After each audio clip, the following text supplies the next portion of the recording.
Hello everyone welcome back to Kanha tutorial. तो पिलाने तुमर शेष अपेक्षा थे सिलेक्टेड क्वेश्चन को तुम मन सिलेक्टेड क्वेश्चन नहीं आसी। तो तुमने जो मैंने व्यस्त विव्रत होता एग्जाम कौन करूँ कौन ना तो आम पाखे संपूर्ण सिलेबस ना क्या तो कई मन पाखे बुक ना तो बुझला तो तुम मनकर यही सब समस्या को लक्ष्य करी मुझे तुम सिलेक्टेड क्वेश्चन नहीं आसी। तो मैंने कहीं अधैर्य हूँ ना तो जी मुझे सिलेक्टेड क्वेश्चन जाइए से कभरअप करके जातु से पढ़ी जातु तो मनकर निश्चिंत रूप से एग्जाम बहुत भल स्कोर हो।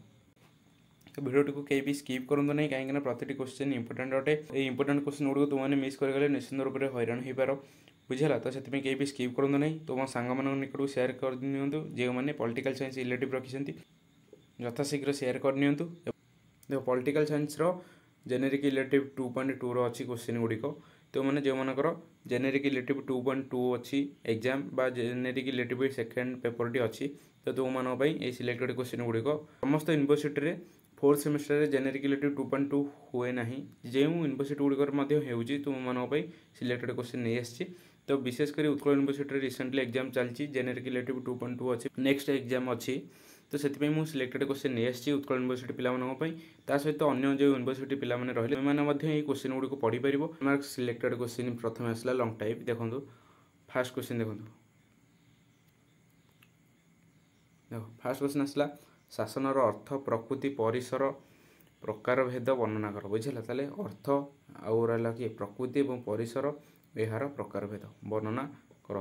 देख और अच्छी क्वेश्चन जगतीकरण राष्ट्रर भूमिका उपर परिवर्तन आनी राष्ट्रर सार्वभौमत्व को अवक्षय करिबारे अग्रसर की आलोचना कर बुझेगा। ताले एटा कौन फास्ट सिलेक्टेड क्वेश्चन ताले ये दुईटी क्वेश्चन मध्य जमी तुम मनकर 1 नंबर क्वेश्चन टी आसीज बुझेगा। ताले 2 नंबर देख आम सेकेंड को देख 2 नंबर आसला निरंतर विकास कौन बुझेगा। ताले डिजिटल जुगर यार महत्व आलोचना कर यहाँ कौन फास्ट क्वेश्चन सेकेंड देख तापर सेकेंडा देख उत्तरदायित्व सुशासनर मौलिक आवश्यकता कौन बुझेगा। ताले एथिरे मध्यम दुईटी सिलेक्टेड दिखाई ता भर जमी गोटे आसीज तुम मनकर देख थर्ड आसला विकेन्द्रीकरणर संज्ञा निरूपण कर एवं यार मौलिक लक्षण मान आलोचना कर बुझेगा। ताले एटा थर्ड फास्ट सिलेक्टेड क्वेश्चन और सेकेंडा देख गणतांत्रिक विकेन्द्रीकरण आधार में स्थानीय स्वायत्त शासन संस्थार गुरुत्व आलोचना कर। ताले तुमको 3 नंबर में दुईटी सिलेक्टेड दिखाई आ भर जमी गोटे क्वेश्चन तुम मनकर एग्जाम आसीज। ताले देखो नेक्स्ट जावा आम 4 नंबर सिलेक्टेड क्वेश्चन को जावा देख लास्ट सिलेक्टेड क्वेश्चन देख सूचना अधिकार आईन कौन यार सुपयोग और दुरुपयोग को दर्शाओ बुझेगा। ताले और देख कौन दिखाई पुणी आ गए ई शासनर संज्ञा निरूपण कर एवं यार आह्वान गुड़िक आलोचना कर बुझेगा। ताले फास्ट गला सेकेंड गला और आदि 3टी सिलेक्टेड दिखाई लास्ट 4 नंबर में देख थर्ड रे कौन अच्छे ना शिक्षित समाजर दायित्व और सामूहिक समाजर दायित्व ये दुईटाक टिके ना देखी देखी जाइए बुझेगा। ताले 3टी भितर जमी गोटे तुम मनकर एग्जाम आसीज ओके। तो ये तुम मानी लंग टाइप सिलेक्टेड तो आस जा सर्ट टाइप देखा सर्ट टाइप कौन कौन क्वेश्चन सब अच्छी ओके। तो जल्दी जल्दी शेयर करनी तुम सांग मान निकट को बुझेगा।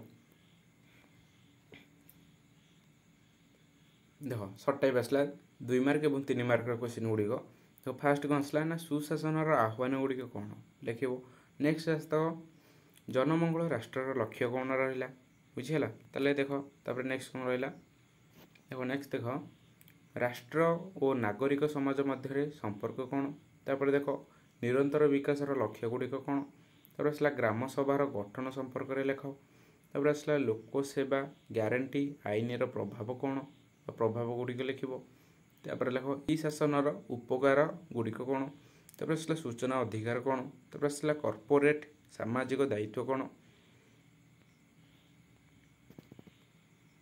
नेक्स्ट देख गणतंत्र शक्तिकरण में समस्यावली तापर नेक्स्ट देख सुशासन संपर्कित विषय गुड़िक लेख तापर आसला शासनर 5टी स्तंभ कौन तापर नेक्स्ट देख प्रशासनर अर्थ कौन तापर आसला नागरिक समाज कौन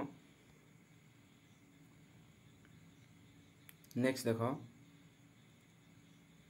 प्रशासन और ई शासन मध्य पार्थक्य दर्शाओ तापर आसला जगतीकरण द्वारा राष्ट्र किपरि प्रभावित हुए तापर नेक्स्ट देख SDG बा निरंतर विकासर लक्ष्य कौन बुझीगला बा लक्ष्य कहले कौन बुझ। तापर देख स्मार्ट शासन कौन, तापर लोकसेवा कौन, तापर आसला ग्राम पंचायतर आयर उत्स गुड़िक कौन, तापर आसला ग्राम सभा कौन बुझीगला। ताले मिलित सामाजिक दायित्व कौन, तापर आसला गणतांत्रिक विकेन्द्रीकरणर कार्य कौन, तापर सुशासनर अंतराय गुड़िक कौन बुझीगला। ताले एतिक थिला तो मानकर सिलेक्टेड क्वेश्चन हमर 2 नंबर एवं 3 नंबर संबलित बुझीगला। ताले 2 मार्क एवं 3 मार्क रे सिलेक्टेड थिला। तो मैंने जब एति कभर अप करियो निश्चित रूप से तुम 2 नंबर 3 नंबर ता सहित 1 नंबर मध्य किसी कभर अप हो बुझीगला। ताले से तुम कौच तुम पाखे बहुत कम समय अच्छे से कम समय को निश्चिंत रूप से तुमने सठिक रूपे नियोजित कर जहाँद्वारा तुमने निश्चिंत रूप 100% रिजल्ट भल कर बुझीगला। तो से जो मैंने यार PDF टी को डाउनलोड करने चाहो तुमने टेलीग्राम चैनल जॉइन हो जाओ, डिस्क्रिप्शन में लिंक दिखाई तो सेठर जॉइन हुई तुमने PDF टी को डाउनलोड कर सहित जो मैंने चैनल न्यू विजिट कर चैनल टी सब्सक्राइब कर बेल आइकन टी ऑन कर दिंतु और तुम सांग निकट यथाशीघ्र शेयर करूँ पे जो मानकर पॉलिटिकल साइंस अच्छी रिलेटिव पेपर बुझीगला। तो जल्दी जल्दी शेयर करनी और जदि भिडियोटी किसी हेल्पफुल होता है निश्चिंत रूप से लाइक करके जातु और जदि भी कहार इंग्लिश मीडियम PDF दरकार तो तुम मैंने निश्चिंत रूप से कमेंट कर मुझे तुम टेलीग्राम चैनल प्रोवाइड करदेवी। ओके तो थैंक यू ऑल, जय जगन्नाथ। पुणी देखा नेक्स्ट क्लास रे।